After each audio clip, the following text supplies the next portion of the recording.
Hello, and welcome to the very first devlog for my game Fungivore. Fungivore is an open-world procedural game, and it is the first game that I've ever developed. I have just finished rewriting the shaders that render all of the voxels. As you can see, this process was extremely simple, straightforward, and there were no issues whatsoever. Another thing that I've recently added is GPU instancing.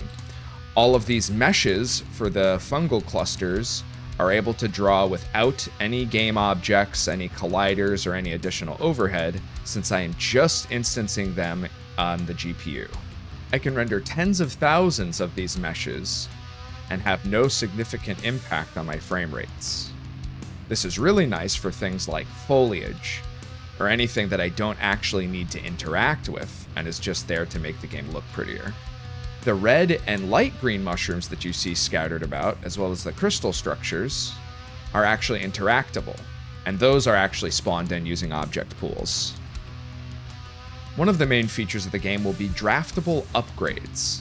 This is just placeholder for now, but you'll see the basic idea. When you collect an upgrade, it will add either abilities or stats that will make you more powerful or change the way that you interact with the environment. The game will feature a variety of different enemies, NPCs, combat, and all-around strange creatures to meet. I plan on having a huge variety of terrain and environments, all manner of strange biomes and interesting structures to explore. The game will be live and reactive, and the environment will change around the player as they explore.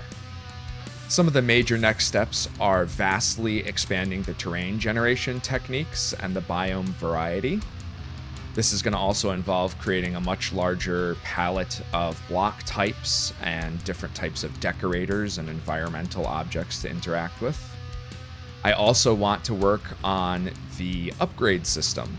I'm going to add a huge number of upgrades. There should be hundreds and hundreds by the time the game is ready for release. And many of those will involve custom abilities that have a vast variety of effects. Some of them fairly minor, but some of them completely changing the way that you can play the game. I'm planning on a Steam release at some point within roughly the next 2 years. If you're interested in the game and want to keep up to date on the development, make sure you subscribe, as I'll be posting additional devlogs in the future. Anyways, thanks for stopping by. Hope you enjoyed, and if you have any comments or suggestions, feel free to leave them below. Thanks again, and I hope you have a wonderful day.